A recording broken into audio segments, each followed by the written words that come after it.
నిన్న హైదరాబాద్ గాజుల రామారంలో ఇద్దరు పిల్లలను చంపి తల్లి ఆత్మహత్య చేసుకుంది కదా. అదే అపార్ట్మెంట్లో సేమ్ ఇలాంటి ఘటనే జరిగింది. 8 నెలల క్రితం భార్య పిల్లలను చంపి భార్య ఆత్మహత్య చేసుకుంది. ఆ ఘటన జరిగినప్పుడు తేజస్విని దంపతులు అదే ఫ్లాట్ పక్కన ఉంది.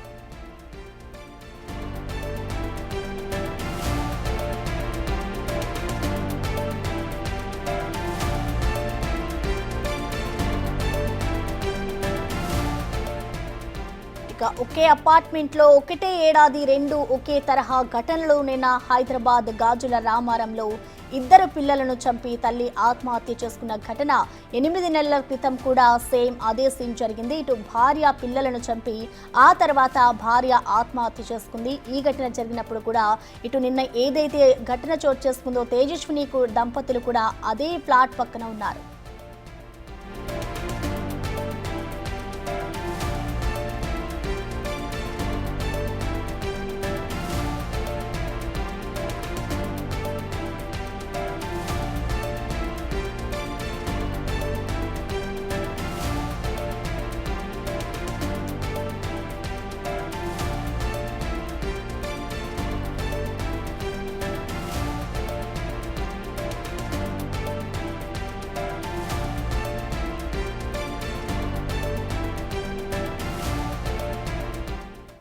దీనిపై పూర్తి సమాచారాన్ని మా ఎగ్జిక్యూటివ్ ఎడిటర్ అశోక్ లైవ్ ద్వారా అందిస్తారు. అశోక్, మనం చూస్తూ ఉన్నాం, నిన్న ఇటు గాజుల రామారంలో ఒక తల్లి ఇద్దరు పిల్లల్ని చంపి ఆ తర్వాత తను కూడా ఆత్మహత్య చేసుకుంది. అలాగే అదే అపార్ట్మెంట్లో గత 8 నెలలు కూడా సేమ్ సిచ్యువేషన్ జరిగింది. సో మొత్తంగా ఏంటి, అసలు ఎందుకు జరుగుతుంది ఈ విధంగా, అసలు ఎందుకు ఈ విధంగా ప్రవర్తిస్తున్నారనుకోవచ్చు? పూర్తి అప్డేట్స్ ఏ విధంగా ఉన్నాయి అశోక్? తల్లిదండ్రులు అసలు బిడ్డల్ని చంపుకోవటం అనేది అత్యంత బాధాకరమైన విషయం. వాళ్ళు ఆత్మహత్య చేసుకున్నారంటే రకరకాల కారణాలు ఉండొచ్చు, కానీ తాము కని పెంచిన పిల్లల్ని అత్యంత కర్కశంగా దారుణంగా నరికి చంపటం. నిన్న తల్లి అయితే ఏకంగా కొబ్బరి బొండాలు నరికి కత్తిని తీసుకొచ్చి బిడ్డలిద్దరిని కూడా అత్యంత దారుణంగా నరికి తర్వాత ఆమె సూసైడ్ చేసుకుంది. సేమ్ అదే అపార్ట్మెంట్లో అదే సహస్ర అదే జీడిమెట్లలో ఇంకొక తండ్రి 8 నెలల క్రితం తన ఇద్దరు పిల్లలకు విషమిచ్చి చంపి, తన భార్యకు విషమిచ్చి చంపి తాను ఆత్మహత్య చేసుకుని చనిపోయాడు. బెట్టింగ్ యాప్ల్లో నష్టపోయినందుకు, అప్పులు పాలైపోయినందుకు బాధతో ఆ తండ్రి ఈ విధంగా పిల్లలిద్దరిని అత్యంత దారుణంగా చంపితే, ఇప్పుడు 8 నెలల తర్వాత అదే అపార్ట్మెంట్లో తేజస్విని రెడ్డి తన ఇద్దరు మగబిడ్డలను కూడా ఇదే విధంగా దారుణంగా చంపి తాను ఆత్మహత్య చేసుకున్నారు. రెండింటికి కోఇన్సిడెంట్స్ ఏంటంటే ఒకే అపార్ట్మెంట్లో జరగటం, ఒకే వీధిలో జరగటం, ఒకే ఏరియాలో జరగటం. అట్లాగే అప్పుడు చనిపోయిన 8 నెలల క్రితం తన బిడ్డలను చంపిన ఘటనలో వెంకటేష్ అనే వ్యక్తి ఇద్దరికి ఉన్నది మగబిడ్డలు. ఇప్పుడు తన బిడ్డలను చంపిన తేజస్విని ఇద్దరు బిడ్డలు కూడా మగబిడ్డలే కావటం. ఇదంతా కూడా కోఇన్సిడెంట్సా, లేకపోతే వేరే కారణం ఉందా? లేకపోతే అప్పుడు వెంకటేష్ తన ఇద్దరు మగబిడ్డలను ఆ విధంగా చంపాడు కాబట్టి ఆ ఘటన జరిగే టైంకి తేజస్విని రెడ్డి కుటుంబం కూడా అదే అపార్ట్మెంట్లో ఉంటూ ఉన్నారు. సో ఆ ఘటన జరిగినప్పుడు, ఆ బిడ్డలు చనిపోయినప్పుడు ఖచ్చితంగా తేజస్విని తన భర్త అందరూ కూడా వెళ్ళి చూసి వచ్చి ఉంటారు. సో ఆ ఘటన ఇన్స్పిరేషన్తో ఇప్పుడు తన బిడ్డలు ఇద్దరిని చంపిందా, ఏంటి కారణాలు అనేది చూడాల్సి ఉంటుంది. ఇదే కాకుండా రీసెంట్గా జరుగుతున్న తెలుగు రాష్ట్రాల్లో జరుగుతున్న ఇలాంటి దారుణాలు చాలా ఎక్కువగా ఉన్నాయి. బిడ్డలను చంపే ఘటనలు, మొన్న పటాన్ చెరువులో 3 మగబిడ్డలను పెరుగన్నంలో విషం కలిపి చంపింది ఒక తల్లి. సో ఆ ఇన్సిడెంట్ గతంలో విజయవాడలో 1 సంవత్సరం క్రితం ఒక డాక్టర్ శ్రీనివాస్ అనే వ్యక్తి తన ఇద్దరు బిడ్డలకి ఇంజెక్షన్ చేసి మరీ చంపాడు. తన తల్లిని, తన భార్యను కూడా చంపి తర్వాత తాను ఆత్మహత్య చేసుకున్నాడు. ఇలాంటి ఘటనలు రీసెంట్గా ఎక్కువగా మనం చూస్తూ ఉన్నాము. ఒకసారి ఎందుకు ఇలా బిడ్డలను చంపుకుంటూ ఉన్నారు? ఎందుకు కన్న తల్లులే ఇంత కర్కశంగా ఎందుకు మారుతూ ఉన్నారు?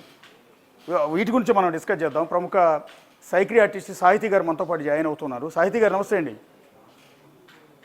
నమస్తే అండి. మీకు ఇంట్రడక్షన్ మీరు వినుంటారు. రీసెంట్గా జరుగుతున్న ఘటనలండి ఏంటంటే, బిడ్డల్ని కని పెంచి అల్లారు ముద్దుగా పెంచి ఆ తర్వాత అదే బిడ్డల ప్రాణం తల్లులే తీస్తున్నారు, తండ్రులు తీస్తూ ఉన్నారు. ఏదో ఒక తాచుపాము కనుక తాను పెట్టిన గుడ్డులతో పుట్టిన పిల్లలన్నింటినీ కూడా తానే కొరికి చంపేస్తుందట. ఆ టైపులో ఎందుకు మనుషులు ఈ విధంగా తమ బిడ్డలను చంపుకుంటూ ఉన్నారు? అంటే ఇదంతా చాలా రోజులుగా జరుగుతున్నది. అంటే చాలా రోజులుగా మనస్తాపం గురవ్వడం, ఏ ప్రశ్నకి సమాధానం దొరకకపోవడం, ఆ డిప్రెషన్‌లో అట్లా కంటిన్యూస్‌గా ఉండిపోవడం వల్ల సూయిసైడల్ థాట్స్ అని అలా స్టార్ట్ అవుతూ ఉండడం. ఎవరు హెల్ప్ చేయడానికి లేకపోవడం, హెల్ప్ ఇచ్చినా తీసుకోకపోవడం, అర్థం చేసుకోకపోవడం. మనం ఎలాంటి ప్రాబ్లమ్‌లో ఉన్నాము, ఈ ప్రాబ్లమ్‌ని సాల్వ్ చేసుకోగలమా లేదా అన్న తెలివితేటలు కూడా లేకపోవడం. వీళ్ళకి లేకపోయినా పర్వాలేదు, కనీసం చుట్టుపక్కల వాళ్ళకైనా, వాళ్ళ ఫ్యామిలీ మెంబర్స్‌కైనా ఉన్నా ప్రాబ్లం ఐడెంటిఫికేషన్ అనేది జరుగుతుంది. ఓకే, వీళ్ళు డిప్రెషన్ లో ఉన్నారు, వీళ్ళు ఇలా సూయిసైడల్ థాట్స్ తోటి ఉన్నారు, వాళ్ళు కమ్యూనికేట్ చేస్తున్నారు మేము చనిపోతామని, మేము ఇట్లాగా నా పిల్లల్ని చూసే వాళ్ళు లేరు, ఇట్లా మాట్లాడుతూ ఉన్నప్పుడు వాళ్ళ ఐడెంటిఫికేషన్ ప్రాపర్ గా జరగట్లేదు. ప్రాపర్ కేర్ అనేది ఎవరు ఇవ్వట్లేదు. ఫ్యామిలీ మెంబర్స్ కానీ, రిలేటివ్స్ కానీ, ఫ్రెండ్స్ కానీ, నైబర్స్ కానీ. ఇప్పుడు ఐడెంటిఫికేషన్ జరగనప్పుడు నెక్స్ట్ వాడు పోనీ ఐడెంటిఫికేషన్ జరగదు, ఎవరు పట్టించుకోకపోయినా మనకు మనగా అన్న కొంచెం అవగాహన అనేది ఉండాలి. మనం ఎక్కడ ఉన్నాము, మనం డిప్రెషన్ లో ఉన్నాము. నెక్స్ట్ సైకోసిస్. సైకోసిస్ అంటే ఏంటంటే ఇప్పుడు అంటున్నారు కదా, తల్లి పిల్లల్ని ఎలా చంపింది, తండ్రి పిల్లల్ని ఎలా చంపాడు అంటే వాళ్ళకి జడ్జ్మెంట్, డెసిషన్ మేకింగ్ ఉండదు. సైకోసిస్ ఉన్నప్పుడు వాళ్ళు మన గురించే మాట్లాడుకుంటున్నారు, వాళ్ళు మనల్ని ఏమన్నా చేసేస్తారు, లేకపోతే వీళ్ళు మనల్ని ఏమన్నా చేస్తారు, మీ నాన్ననే ఇలా చేస్తారు, మీ అమ్మనే ఇట్లా చేస్తుంది అని చెప్పి అలా ఇవన్నీ క్రియేట్ చేసేస్తారు. ఒక ఫ్యాంటసీ వరల్డ్ లో ఉండిపోతారు, విచ్ ఈస్ ఒక ఇల్యూషన్. అట్లా ఉండిపోతారు. ఎప్పుడైతే వాళ్ళు అట్లా ఉండిపోతారో రియాలిటీ థింకింగ్, ఒరిజినల్ థింకింగ్ లోకి ఉండరు. ఆ అనుమానాలన్నీ బలపడిపోయి వాళ్ళని వాళ్ళే హతమైపోతా ఉంటారు. అంటే ఇక్కడ డాక్టర్ గారు, వాళ్ళు కష్టం వచ్చింది, డిప్రెషన్లోకి వెళ్ళిపోయారు, అప్పులు పాలైపోయారు, రకరకాల కారణాలు ఉంటాయి. వాళ్ళు చస్తే చచ్చారు, పిల్లల్ని ఎందుకు చంపుతున్నారు అని. అంటే మనం లేకపోతే పిల్లలు బతకలేరు, వాళ్ళని వదిలి వెళ్ళకూడదు అనే కారణంతో చంపుతారా, లేకపోతే ఆ డిప్రెషన్ మోడ్లో చంపేస్తారా? వాళ్ళు డిప్రెషన్ నాకేమీ లేదు, నాకు లేదు, నా పిల్లలకి ఏమీ లేదు, అలా ఒక లో సెల్ఫ్ ఎస్టీమ్ లో, లో కాన్ఫిడెన్స్ లో ఉండి డెసిషన్ మేకింగ్ లేదు, గిల్టీ ఫీలింగ్, అట్లా ఉండిపోతారు వాళ్ళు. సో అందుకని వాళ్ళ పిల్లలు అయ్యో వీళ్ళు నా పిల్లలు చంపకూడదు అన్న డెసిషన్ మేకింగ్ అనుకుంటే, నేను చనిపోకూడదు అన్న డెసిషన్ మేకింగే ఉంటుంది కదా, నా పిల్లల్ని చూసుకోవాలని ఉంటుంది కదా. అలా డెసిషన్ మేకింగే ఉండదు సైకోసిస్ లో. Complete judgment and decision making will be impaired. అంటే మెంటల్ కండిషన్ బాగోలేదు అనుకుందాం, మెంటల్ కండిషన్ బాగోలేకపోతే పక్కింటి వాళ్ళ మీదో ఎదుటింటి వాళ్ళ మీదో అటాక్ చేయలేదు, వాళ్ళ కన్న బిడ్డలనే వాళ్ళు చంపుకుంటూ ఉన్నారు. అవును, కోవిడ్ వల్ల అందరూ ఇంట్లో ఉండిపోవడం వల్ల వాళ్ళలో వాళ్ళే ఎక్కువ మాట్లాడుకుంటూ ఉండడం, వాళ్ళ లోపల ప్రాబ్లమ్స్ ఏమి బయట ఎవరికి ఎక్స్ప్రెస్ చేయకుండా ఉండిపోవడం వల్ల ఇలాంటి ప్రాబ్లమ్స్ అన్ని చాలా ఎక్కువ అయిపోయింది. కోవిడ్ తర్వాత ఈ సైకలాజికల్ ప్రాబ్లమ్స్ పెరిగినాయండి. ప్రాబ్లమ్స్ ఎక్కువ పెరిగినాయి. ఎలాంటి ప్రాబ్లమ్స్ అంటే ఇట్లా ఒక చిన్న విషయానికి కూడా పెద్ద సిచ్యుయేషన్కి వెళ్ళిపోయి, పెద్ద చంపే అంత లెవెల్ సిచ్యుయేషన్స్ కి వెళ్ళిపోయింది. ఎక్స్ప్రెస్ చేయకుండా ఐడెంటిఫికేషన్ జరగట్లేదు, అట్లా ప్రాబ్లమ్స్ లోకి వస్తుంది. క్రిమినల్ ఇప్పుడు సైకోసిస్ ఉన్నప్పుడు క్రిమినాలిటీలోకి వెళ్ళిపోతారండి.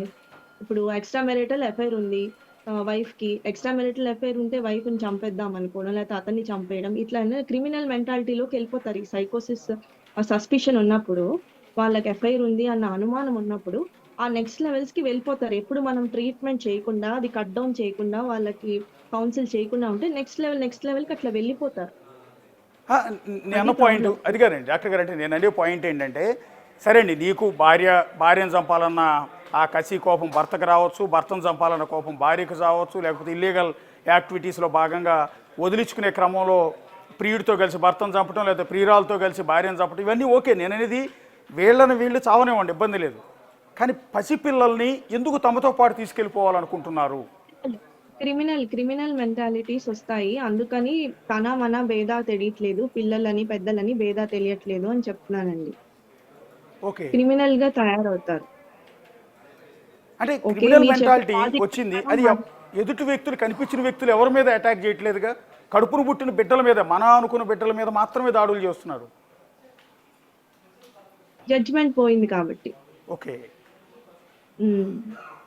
అంటే ఇప్పుడు ఈ ఘటన చూశారు కదండి మీరు, వేరే వాళ్ళైతే ఎదురు తిరుగుతారు కదండి.